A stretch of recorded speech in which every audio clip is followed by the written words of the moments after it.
Aquaelis Utopia. Voilà une sélection de titres visionnaires ayant germé, poussé, fleuri dans la tête de Baron Nietzsche. Le résultat est généreux, à la fois conceptuel et palpitant, à la fois abstrait et incarné.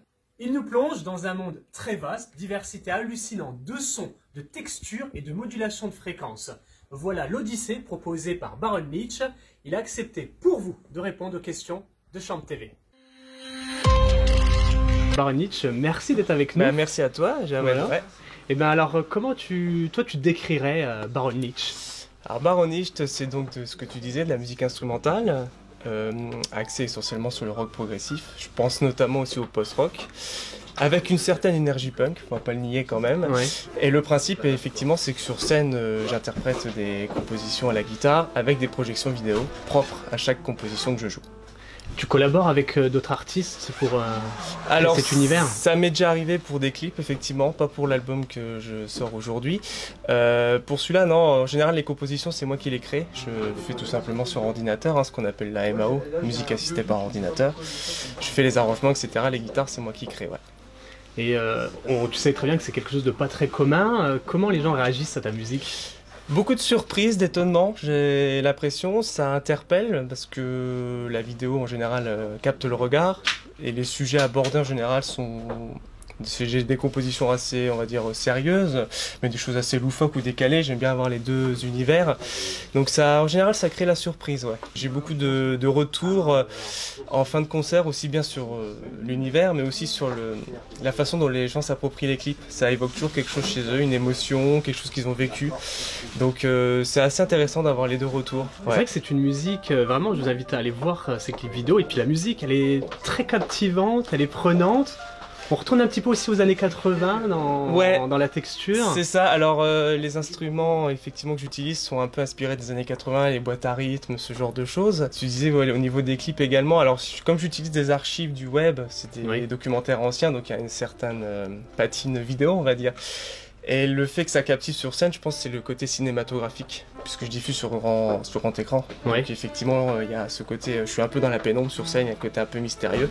Donc c'est vrai que ça captive essentiellement, aussi bien sur le plan sonore que sur le plan vidéo, ouais. Mais il y a une vraie recherche, parce que je pense à l'Aérotrain, il faut aller chercher ces vidéos de l'Aérotrain, ouais, alors, un film des années 50. C'est ça, l'Aérotrain, bah oui, c'est en fait j'aime beaucoup glaner sur le web des choses, des histoires méconnues, on va dire, parce que j'ai des musiques qui sont axées sur l'ambiance, où la vidéo va créer une ambiance, mais il y a aussi des vidéos qui racontent une histoire, et l'Aérotrain c'est un peu les deux, c'est un peu cette France des années 50-60 comme tu le décris, hein. Alors l'Aérotrain, pour ceux qui connaissent pas, c'est un peu le concurrent à l'époque du TGV, hein, qui n'a pas existé à la suite, qui a malheureusement été abandonné. Mais le principe, c'est cette espèce de fusée, on va dire, sur rail, avec un réacteur d'avion qui circule à plus de 300-400 km/h. Mais on pense au film de série Z, un peu l'américaine des années 50, le futur, l'espace, le côté grise. Ouais, le côté science-fiction, mais qui est pour le coup réel, puisque l'Aérotrain a vraiment existé. Oui, donc en plus, c'est ça qui est assez incroyable, mais il a cet aspect un petit peu futuriste pour l'époque qui paraît un peu kitsch aujourd'hui. Ouais. Et c'est un peu, c'est presque une composition de science-fiction finalement. Mais c'est volontaire et c'est ça qui est génial. C'est ça, oui, c'est le côté assumé. Moi j'adore ces sonorités des années 80, de la New Wave. Alors c'est pas ce que j'écoute le plus, mais ce côté un peu très numérique et très artificiel des instrumentations, notamment rythmiques, que j'adore et que j'aime bien réemployer aujourd'hui avec les technologies d'aujourd'hui en fait. Ouais. Quand je t'ai écouté, j'ai pensé un peu à Kraftwerk. Est-ce que je me trompe ou pas? Ouais, c'est ça. Alors, je cite aussi, ça fait beaucoup rire, mais Jean-Michel Jarre, tu vois, les premiers albums, notamment, je connais pas toute sa discographie, c'est vrai, mais j'aime bien ce côté... Oxygène. Ouais, tout à fait, voilà, Oxygène, que j'aime bien, quoi. C'est le pionnier d'électronique, même s'il y a des choses qui ont été faites avant, mais c'est à cette époque-là que ça a explosé, et effectivement, la référence là me parle. Alors, pour le côté boîte à rythme aussi, pour l'énergie, une de mes principales influences, c'est les Berruriers Noirs, tu vois, avec la boîte à rythme qui était un jouet qu'ils avaient trouvé je ne sais plus où, enfin, côté un petit peu parodique en fait, mais où tu crées quelque chose d'assez intense finalement. Il y a une vraie réflexion dans ta musique. On réfléchit, il y a beaucoup de cognitif. Ouais, bah j'aime bien. Quand toucher peut-être l'affect qui va venir peut-être après, ouais, je sais pas. Moi je pars toujours de la musique en général, très rarement de la vidéo, ça m'est déjà arrivé. Donc je cherche vraiment des vidéos qui me parlent. Même dans la musique, musique. on dit vidéo, mais il y a aussi cette musique, on sent qu'il y a un travail. Bah, il y a un travail d'arrangement, puisque puisqu'il y a l'aspect effectivement scénique où j'interprète les morceaux en live à la guitare, donc il y a l'énergie de la guitare, mais tout ce qui est rythmique, basse, synthé, sample, etc. sont travaillés en amont chez moi sur mon home studio. Donc là il y a vraiment un travail d'arrangement qui s'opère, où je prends le temps de chercher les sonorités qui me conviennent, etc. En adéquation avec ce que j'aime, et puis ensuite avec la vidéo. Ouais.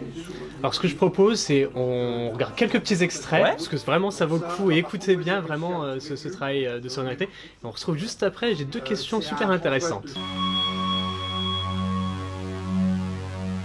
Mesdames et messieurs, bienvenue à bord de cet aérotrain à destination de Paris. Il desservira à l'égard de Rouen, Saran, Orléans, Cergy-Pontoise. Toute l'équipe vous souhaite un agréable voyage.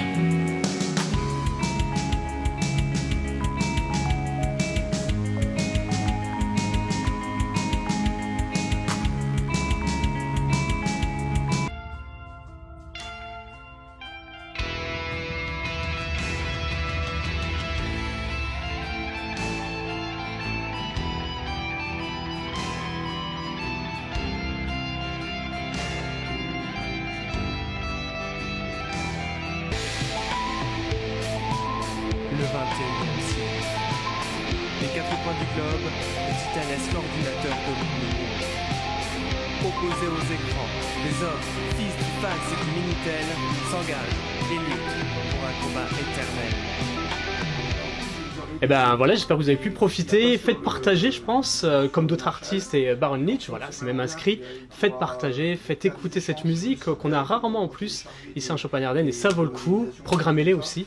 Faut programmer. Ah ouais, carrément, ouais, et avec grand donc, plaisir. donc Ouais. je vous y invite. Donc on va découvrir justement quand est-ce qu'on pourra venir te voir sur scène. Mais avant, deux questions.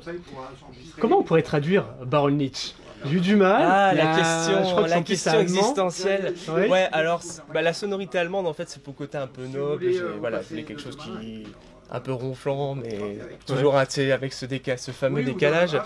Nietzsche, ça veut rien dire, hein, c'est rien en fait en allemand, sauf qu'en plus il y a un S à la fin, alors que normalement il n'y a pas de S dans Nietzsche. Donc voilà, c'est parce que je cherchais un titre en quelque sorte, et rien ne m'est venu, Baron Nietzsche, voilà, Baron tout Nietzsche, simplement. parce que rien Et puis ça sonnait bien, et puis voilà, j'ai pas. Tout simplement. Le nom est joli, c'est assez sympa. Bah, il se retient bien, et puis des fois il est difficile à dire, donc ça interpelle, ça me fait toujours rire, ouais. Et vous aurez remarqué, bah voilà, que c'est un univers Baron Nietzsche. Je vois que voilà, t'es venu dans cet univers 19e siècle.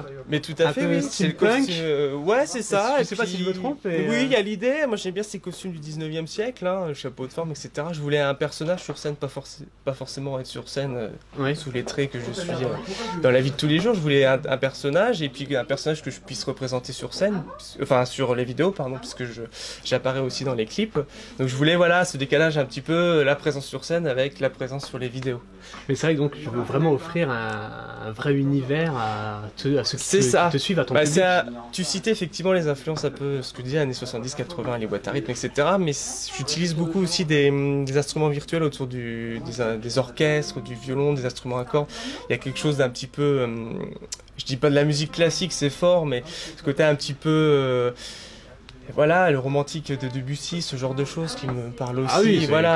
Alors oui. bien sûr, je suis pas un orchestre, hein, donc on n'est pas dans cette richesse sonore que tu peux avoir dans la musique classique. Mais il y a une petite référence à tout ce registre qui me parle, ouais. En tout cas, ouais, ça se voit. Et puis du coup, ça se prête au personnage. Et du coup, ça se prête. C'est ça. Alors du coup, où est-ce qu'on peut retrouver tes titres, tes singles, cet album? Alors, Alcoholics Utopia, il est sorti là aujourd'hui, donc tu peux le retrouver sur YouTube, mais toutes les vidéos que je projette sur scène sont visibles sur YouTube. Après, il y a l'audio, hein, on peut écouter uniquement si on veut extraire la vidéo, c'est sur Deezer notamment, Bandcamp. Toutes les plateformes. Concernant l'objet, on peut retrouver l'album en clé USB format cassette audio pour évoquer les années 80, tout ça. L'évocation est forte.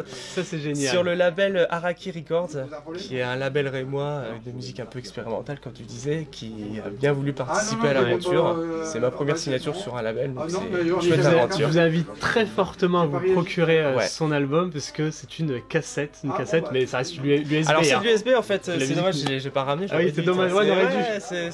C'est dommage. C'est à la place de la bande, en fait, il y a le support USB qui sort, on a ça dans la voiture, dans le PC, sur le lecteur DVD, etc., la télé, et puis on peut regarder les films ou écouter la musique.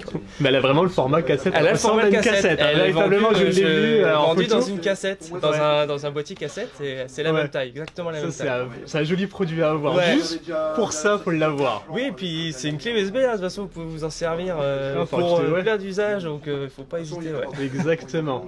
Tu es bientôt en concert aussi? C'est C'était ça. pas avec n'importe qui non plus. Oui, alors prochainement le samedi 12 octobre je joue au 111, c'est une release partie de l'album tout simplement, en compagnie de Cude, que tu connais déjà, Oui. Qui a bien voulu accepter l'invitation que je lui ai faite de venir jouer, voilà, il n'avait pas encore eu l'occasion de faire des scènes avec son projet solo, donc j'étais content qu'il accepte. Et puis il y a une tournée qui se profile en novembre, qui passera à les doigts, Genève, alors, ça va marcher. ouais, là Ça va le faire. je pars sur les routes de Navarre, Bien. aussi bien à Genève, je fais halte à Clermont-Ferrand et puis à Vesoul, voilà, je fais une petite tournée de 3 jours, en attendant d'autres dates qui viendront en 2020. Alors, la cantine du 111 à Châlons-Champagne le 12 octobre, avant qu'il s'en aille dans la France, c'est Oui, de Navarre, ça, quoi, parce c'est qu'après ça, on l'aura tout à plus. fait. Hein. Je voulais faire une halte en local avant de partir, c'est ça. L'invitation est lancée. C'est Et ben, ça. je te dis un grand merci, Merci à Baron toi Leach, d'avoir et reçu. puis une bonne continuation pour la suite. Bah merci. Au Merci plaisir. beaucoup. Merci Également. beaucoup.